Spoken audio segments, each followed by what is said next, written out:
അപ്പോൾ ഇന്നത്തെ വീഡിയോയിൽ ഇൻഡോർ പ്ലാന്റ്സ് എങ്ങനെ കെയർ ചെയ്യണം എന്നുള്ളതിനെ പറ്റിയാണ്. അതിൻ്റെ ലൈറ്റ്, റൂം ടെമ്പറേച്ചർ, ഫുഡ് അതൊക്കെയാണ് നമ്മൾ ഡിസ്കസ് ചെയ്യാൻ പോകുന്നത്. At the end of the video ഞാൻ കുറച്ച് ടിപ്സ് പറഞ്ഞു തരാം എങ്ങനെ ഹോം മെയ്ഡ് ഫെർട്ടിലൈസർ ഉണ്ടാക്കാവുന്നതിനെ പറ്റി.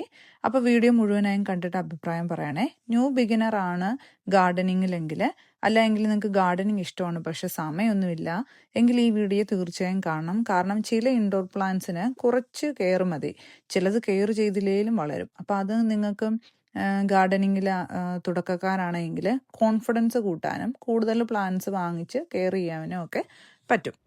മാസത്തിൽ ഒരു പ്രാവശ്യമെങ്കിലും ഞാൻ നമ്മുടെ ഇൻഡോർ പ്ലാന്റ്സ് എല്ലാം കൂടി എടുത്ത് ഒന്നുകിൽ ബാത്റൂമിൽ അല്ലെങ്കിൽ കിച്ചണിൽ കൊണ്ടുവന്ന് വെച്ചിട്ട് ഷവർ ചെയ്ത് കൊടുക്കാറുണ്ട്. കാരണം ഓരോ ലീവ്സും നമുക്ക് ക്ലീൻ ചെയ്തെടുക്കാനുള്ള സമയമില്ലാത്തത് കൊണ്ട് ഞാൻ റണ്ണിങ് വാട്ടറിൽ അത് നന്നായി കഴുകി ഡ്രെയിൻ ചെയ്തിട്ട് സൺലൈറ്റ്, ഇപ്പോൾ സമ്മർ ടൈം ആണെങ്കിൽ സൺലൈറ്റിൽ വെക്കാറുണ്ട്. അപ്പോൾ അതൊക്കെയാണ് ഞാൻ ഇന്നത്തെ വീഡിയോയിൽ കാണിക്കാൻ പോകുന്നത്.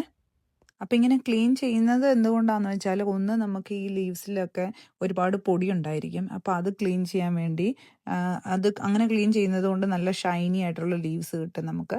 അതേപോലെ അത് ഹെൽപ്സ് വിത്ത് ഗ്രോത്ത് ആണ്. കാരണം നമ്മൾ പൊടി ഒരുപാടൊക്കെ ഉണ്ടെങ്കിൽ ഫർദറായിട്ടുള്ള അതിൻ്റെ ഗ്രോത്തിനെ ഒരുപാട് ബാധിക്കും. അപ്പോൾ അങ്ങനെ നമ്മൾ ക്ലീൻ ചെയ്ത് കൊടുക്കുമ്പോഴത്തേക്കും അത് നന്നായിട്ട് വളരാൻ ഹെൽപ്പ് ചെയ്യും. ഈ പ്ലാന്റിൻ്റെ പേര് സി എന്നാണേ. ഈ ചെടി ബിഗിനേഴ്സിന് പറ്റിയതാണ്. കാരണം ഇതിന് വലിയ കെയറിൻ്റെ ഒന്നും ആവശ്യമില്ല. ഇത് നമുക്കെല്ലാം അറിയാവുന്ന മണി പ്ലാന്റ് അല്ലെങ്കിൽ ഗോൾഡൻ പോത്തോസ് എന്ന് പറയും. ഇത് നല്ല ലൈറ്റ്, അതിൻ്റെ ആവശ്യം എന്ന് പറയാം ബ്രൈറ്റ് ഇൻഡയറക്റ്റ് സൺലൈറ്റ് ആണ്. Highly adaptable to low light conditions. ഇപ്പോൾ നമുക്ക് വീട്ടിൽ വലിയ ലൈറ്റ് ഇല്ലെങ്കിലും ഇത് വളർന്നോളും. വാട്ടറിങ് എന്ന് പറയുന്നത് ഒരു ഇൻഫ്രീക്വൻ്റ് ആയിട്ട്, അതായത് സോയിൽ നന്നായിട്ട് ഡ്രൈ ഔട്ട് ചെയ്തതിന് ശേഷം നമ്മൾ വെള്ളമൊക്കെ ഒഴിച്ചു കൊടുത്താൽ മതി. നന്നായിട്ട് കംപ്ലീറ്റ്ലി ഡ്രൈ ഔട്ട് ആയതിനു ശേഷം ഒഴിക്കുന്നതായിരിക്കും നല്ലത്.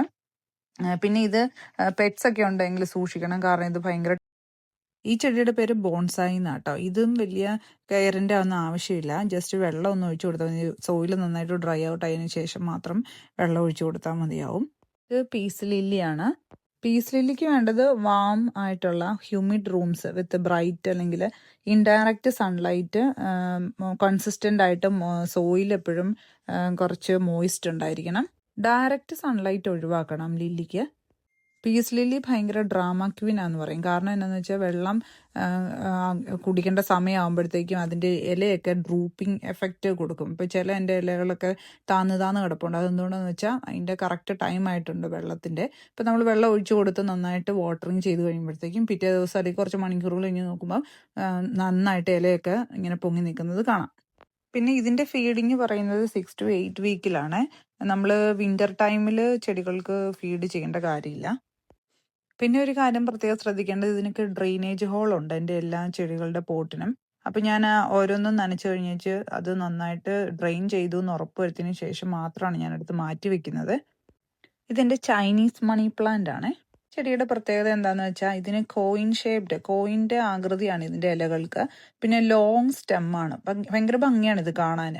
ഇതിൻ്റെ ലൈറ്റിംഗ് എന്ന് പറയുന്നതും ബ്രൈറ്റ് ആയിട്ടുള്ള ഒരു സ്പോട്ട് ആയിരിക്കണം, ഇൻഡയറക്റ്റ് ലൈറ്റ് ആയിരിക്കണം. കുറച്ചൊക്കെ ഡയറക്റ്റ് സണ്ണ് ഇതിന് ടോളറേറ്റ് ചെയ്യാൻ പറ്റും. പക്ഷെ ടൂ മച്ച് ലൈറ്റ് വന്നാൽ അത് ഇലകൾക്ക് താങ്ങാൻ പറ്റത്തില്ല. ഇതെൻ്റെ മോൺസ്റ്ററയാണ്. ഇതിനെ സ്വിസ് ചീസ് പ്ലാന്റ് എന്നും പറയും. ഈ ചെടിയുടെ പ്രത്യേകത ഇതിൻ്റെ ഇലകൾ തന്നെയാണ്. അത് കണ്ടാൽ അറിയാമല്ലോ, ഫെനിസ്ട്രേറ്റഡ് ലീവ്സ് എന്നാണ് അതിന് പറയുന്നത്. ഇത് നന്നായിട്ട് വളർന്ന് ക്ലൈംബിംഗ് പ്ലാന്റ് ആവും. നമുക്ക് അകത്ത് ഇൻഡോറിലൊക്കെ വെച്ചാൽ നല്ല ഭംഗിയായിരിക്കും. അല്ല എങ്കിൽ പോട്ടിൽ വെച്ചിട്ട് നമുക്കിപ്പം എന്തെങ്കിലും ഒരു ഇത് വെച്ച് കൊടുക്കാം അതിന് ക്ലൈംബ് അപ്പ് ചെയ്യാൻ. അല്ല എങ്കിൽ നമുക്കിപ്പോൾ സാധാരണ ഒരു പോട്ടിൽ വെച്ചിട്ട് അത് താഴോട്ട് ഇങ്ങനെ ഇട്ടാലും അങ്ങനെ കാണാനും നല്ല ഭംഗിയാണ്. ഇതിൻ്റെ വേറൊരു പ്രത്യേകത ഹ്യൂമിഡിറ്റി ആണ്. അതായത് റെഗുലർ ആയിട്ട് നമ്മൾ മിസ്റ്റ് ചെയ്യണം. അല്ല എങ്കിൽ മോയിസ്റ്റ് ഒക്കെ അടിച്ചിട്ടുണ്ടെങ്കിൽ, തണുപ്പൊക്കെ വന്നിട്ടുണ്ടെങ്കിൽ അതിൻ്റെ ലീഫിൻ്റെ ടിപ്സ് ചില സമയത്ത് ബ്രൗൺ ആകും. അപ്പോൾ എൻ്റെ ചില ലീവ്സ് താഴത്തെയൊക്കെ അങ്ങനെ ആയിട്ടുണ്ട്. അതേപോലെ ഈ ചെടിക്കും ഒരുപാട് വെള്ളമൊന്നും ഒഴിച്ചു കൊടുക്കാൻ പാടില്ല. ഒരു സോയിൽ നന്നായിട്ട് ഡ്രൈ ഔട്ട് ചെയ്തതിന് ശേഷം മാത്രം വെള്ളം ഒഴിച്ചാൽ മതിയാവും. അതേപോലെ എൻ്റെ സ്നേക്ക് പ്ലാന്റില്ലേ, അതിന് ഒട്ടും അധികം കെയറൊന്നും ആവശ്യമില്ലാത്തതാണ്. മിനിമൽ വാട്ടറിങ് മതി. സാധാരണ സോയിലൊക്കെ ഡ്രൈ ആയിട്ട് നമ്മൾ ഒഴിച്ചു കൊടുത്താൽ മതി. ഈ ചെടിക്ക് ബ്രൈറ്റ് സ്പോട്ട് ഉണ്ടെങ്കിലും ഇല്ലെങ്കിലും ടോളറേറ്റ് ചെയ്യാൻ പറ്റും വേരിയസ് ലൈറ്റിംഗ് കണ്ടീഷൻസ്. ഇപ്പം നമുക്ക് റൂമിലൊക്കെ വലിയ വെളിച്ചങ്ങളില്ല എങ്കിൽ ബെഡ്റൂമിലൊക്കെ ഇത് വെക്കാവുന്നതാണ്. ഇതൊരു എയർ പ്യൂരിഫയർ ആണ്. അതേപോലെ ഇതും ഗാർഡനിങ് ആദ്യമായിട്ട് ചെയ്യാൻ ആഗ്രഹിക്കുന്നവർക്ക് പറ്റിയൊരു ചെടിയാണ്. ഈ ചെടിയുടെ പേരാണ് വാട്ടർമെലൺ പെപ്പറോമിയ. ഇതിന്റെ ഇലയുടെ ഷേപ്പ് കണ്ടോ, വാട്ടർമെലൺ പോലെയാണ്. അതുകൊണ്ടാണ് അതിന് അങ്ങനെ ഒരു പേര്. ഇതിന്റെ പ്രത്യേകത എന്താണെന്ന് വെച്ചാൽ ഇതും bright to moderate indirect light ആയിരിക്കണം. പക്ഷേ ഡയറക്റ്റ് സൺലൈറ്റ് അവോയ്ഡ് ചെയ്യണം. കാരണം എന്താ വെച്ചാൽ അതിന്റെ ലീവ്സിന് താങ്ങാൻ പറ്റത്തില്ല, അത് കരിഞ്ഞു പോകും. വാട്ടറിങ് എന്ന് പറയുന്നത് നമ്മൾ മറ്റുള്ള ചെടികൾ പോലെ തന്നെ 1 to 2 inches of the soil dry out ചെയ്തതിന് ശേഷം നമുക്ക് വെള്ളം ഒഴിച്ചു കൊടുക്കാം. ഇതിന്റെ ഒരു ടിപ്പ് എന്ന് പറയുന്നത് നമ്മൾ അതിന്റെ ലീവ്സിനോ സ്റ്റെംസിനോ അധികം ഒഴിക്കരുത്. കാരണം എന്ന് വെച്ചാൽ അധികം കട്ടിയില്ലാത്തത് കൊണ്ട് പെട്ടെന്ന് തന്നെ ചീഞ്ഞു പോകാൻ ചാൻസ് ഉണ്ട്. അപ്പൊ ഷവറൊക്കെ കഴിഞ്ഞിട്ട് ഞാൻ എല്ലാവരെയും കൂടെ വെയിലത്ത് നിരത്തി പിടിച്ച് വെച്ചേക്കുക. അതിൽ ചിലതിന് ഒരുപാട് നേരം ഞാൻ വെക്കുന്നില്ല. അപ്പൊ ജസ്റ്റ് ഒന്ന് ഡ്രൈ ഔട്ട് ആകാൻ വേണ്ടി കൂടിയാണ് ഇങ്ങനെ ഒന്ന് കുറച്ചു നേരം പുറത്ത് വെക്കുന്നത്.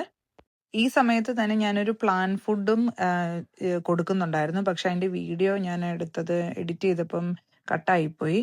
പ്ലാൻ ഫുഡ് കൊടുക്കുന്ന ഏത് സമയത്തും നമ്മൾ ഒരു കാര്യം ശ്രദ്ധിക്കേണ്ടത് എന്നാന്ന് വെച്ചാൽ നമ്മൾ വാട്ടറിങ് ചെയ്തതിന് ശേഷം മാത്രമേ പ്ലാൻ ഫുഡുകൾ കൊടുക്കാവുള്ളൂ.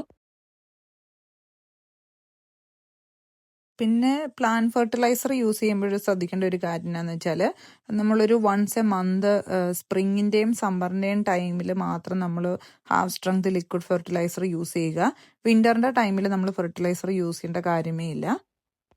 ഇതെൻ്റെ ജാസ്മിൻ പ്ലാന്റ് ആണ്. ഞാൻ പുറത്ത് വെച്ചതാണ്. കുറെ പൂവുണ്ടായിരുന്നു, അതെല്ലാം പൊഴിഞ്ഞിട്ട് ഇപ്പൊ 2 മുട്ട് മാത്രമേ നിൽപ്പുള്ളൂ.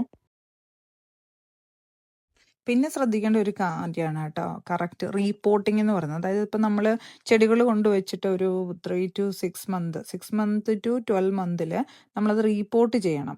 കാരണം ചില സമയത്ത് നമ്മൾ ശ്രദ്ധിച്ചാൽ മനസ്സിലാവും ചെടികളുടെ വളർച്ച ഇല്ല, അല്ല എങ്കിൽ ഇപ്പം അതിൻ്റെ റൂട്ട്സ് ഒക്കെ ബോട്ടത്തിൽ നിന്ന് ഇപ്പം താഴേന്ന് ഇങ്ങനെ ക്രീപ്പ് ഔട്ട് ചെയ്യുന്നുണ്ടെങ്കിൽ ദാറ്റ് മീൻസ് അതിൻ്റെ ടൈമായി, നമ്മൾ റീപോർട്ട് ചെയ്യേണ്ട സമയമായി. അപ്പം നമ്മളൊരു നല്ലൊരു ഹൗസ് പ്ലാന്റിൻ്റെ എന്തെങ്കിലും ഒരു പോട്ടിംഗ് മിക്സ് എടുത്തിട്ട് റീപോർട്ട് ചെയ്യേണ്ടത് അത്യാവശ്യമാണ്. പിന്നെ റൂം ടെമ്പറേച്ചർ എപ്പോഴും ഒരു 12 to 18 degrees അത് ആകാനും ശ്രദ്ധിക്കണം. വിന്ററിൽ കംപ്ലീറ്റ്ലി ഡിഫറെൻ്റ് ആയിരിക്കും ഇൻഡോർ പ്ലാന്റിന്റെ കെയർ. അത് നമുക്ക് വിന്റർ വരുമ്പം വേറൊരു വീഡിയോ ഞാൻ ചെയ്തുതരാം. മെയിൻ ആയിട്ടുള്ള കാര്യം ശ്രദ്ധിക്കേണ്ടത് ഓവർ വാട്ടറിങ് ചെയ്താലാണ് ഈ മിക്ക ഇൻഡോർ പ്ലാന്റുകളും ചീഞ്ഞു പോകുന്നത്. കാരണം അപ്പം നമ്മളെപ്പോഴും സോയിലെടുത്ത് കയ്യിലിങ്ങനെ, ഞാൻ ആദ്യം വീഡിയോ കാണിച്ച പോലെ കയ്യിലെടുത്ത് നോക്കിയിട്ട് വെള്ളമയം ഉണ്ടെങ്കിൽ നമ്മളത് ഒഴിക്കേണ്ട കാര്യമില്ല. നന്നായിട്ട് സോയിൽ ഡ്രൈ ഔട്ട് ആയതിനു ശേഷം 1 to 2 inch അത്രയൊക്കെ ഡ്രൈ ഔട്ട് ആയതിനു ശേഷം മാത്രം വെള്ളം ഒഴിച്ചു കൊടുത്താൽ മതി. പിന്നെ ഒരു കാര്യം കൂടെ പറയാനുള്ളതെന്ന് വെച്ചാൽ നമ്മൾ ഈ പോട്ട് ചെയ്യുന്ന നമ്മുടെ ചെടിയുടെ പോട്ടുണ്ടല്ലോ, അതിനിപ്പം ഡ്രെയിനേജ് ഹോൾ ഇല്ല എങ്കിൽ ചില പോട്ടുകൾ അങ്ങനെ വരും. ഓൾറെഡി നമുക്ക് കിട്ടുമ്പോൾ അതിന് ഡ്രെയിനേജ് ഹോൾ ഉണ്ടായിരിക്കും, ചിലതിന് കാണത്തില്ല. അപ്പം നമ്മൾ എന്താ ചെയ്യേണ്ടതെന്ന് വെച്ചാൽ അതിന് പകരം ക്രോക്സ്, പെബിൾസ് ഒക്കെ കിട്ടുമല്ലോ, അല്ലെങ്കിൽ സ്റ്റോൺസ്, അങ്ങനെയുള്ള സാധനങ്ങൾ ഇട്ടാൽ അത് ബോട്ടം ഓഫ് ദ പോട്ട്, താഴെ പോട്ടിന്റെ താഴെയായിട്ട് ഇട്ട് കൊടുത്താൽ നമ്മൾ ഈ വെള്ളം ഒഴിച്ചു കൊടുക്കുമ്പം അത് ചെറുതായിട്ടൊന്ന് ഡ്രെയിൻ ചെയ്യാൻ ഹെൽപ്പ് ചെയ്യും. ഇനി ഞാൻ പറഞ്ഞ ഹോം മെയ്ഡ് ഫെർട്ടിലൈസേഴ്സ് ഉണ്ടാക്കുന്ന ടിപ്സ് പറഞ്ഞു തരാം. ചെയ്ത ബനാനയുടെ പീല് അത് കട്ട് ചെയ്തേച്ച് ചെറിയ ചെറിയ പീസുകളാക്കിയിട്ട് ഒരു ഗ്ലാസ് വെള്ളത്തിൽ, ഒരു ഗ്ലാസ് ജാർ ആയിരിക്കണേ, അതിൽ ഒരു 24 to 48 hours 2 ദിവസം നമ്മൾ അടച്ചു വെച്ചിട്ട് എടുത്താൽ അത് നല്ല പൊട്ടാസ്യം റിച്ച് ലിക്വിഡ് ആയിരിക്കും. അത് പ്ലാന്റിന്റെ ഹെൽത്തിന് ഭയങ്കരമായിട്ട് ഹെൽപ്പ് ചെയ്യും. പിന്നെ കാൽഷ്യത്തിന് വേണ്ടിയിട്ട് നമ്മൾ എഗ്ഷെൽസ് അത് കഴുകരുത് ഒരിക്കലും. നമ്മളിപ്പം അടുക്കളയിലൊക്കെ യൂസ് ചെയ്തിട്ട് അത് ഉണക്കാൻ വെക്കുക, നേരെ അത് കഴുകാതെ നേരെ ഉണക്കാൻ വെക്കുക. എന്നിട്ട് അത് നന്നായി പൊടിച്ചിട്ട് സ്പ്രിങ്കിൾ ചെയ്താൽ അതും പ്ലാന്റ് ഗ്രോത്തിന് ഹെൽപ്പ് ചെയ്യും. എസ്പെഷ്യലി നമ്മുടെ റോസയ്ക്കും അതേപോലെ നമ്മുടെ കറിവേപ്പിൻ്റെ ചെടിക്കും നല്ലതായിരിക്കും. അത് നല്ലൊരു ഫെർട്ടിലൈസറാണ്. പിന്നെ മഗ്നീഷ്യം സപ്ലിമെൻറ്റിന് വേണ്ടിയിട്ട് നമുക്ക് ഒരു 1 teaspoon ഓഫ് എപ്സം സോൾട്ട് ഒരു ഗാലൺ ഓഫ് വാട്ടറിൽ മിക്സ് ചെയ്തിട്ട് നല്ല ഗ്രീൻ ലീവ്സ് കിട്ടാനായിട്ട് ഹെൽപ്പ് ചെയ്യും. പിന്നെ ഈ ഹോം ഫെർട്ടിലൈസർ ആണെങ്കിൽ കൂടി നമ്മൾ ഫർദർ ആയിട്ട് അത് വീണ്ടും ഡൈല്യൂട്ട് ചെയ്യണം, അല്ല എങ്കിൽ ചെടികളുടെയൊക്കെ വേരുകൾ നശിച്ചു പോകും.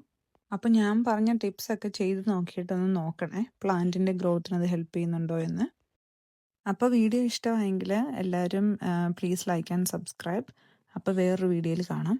Bye bye, take care.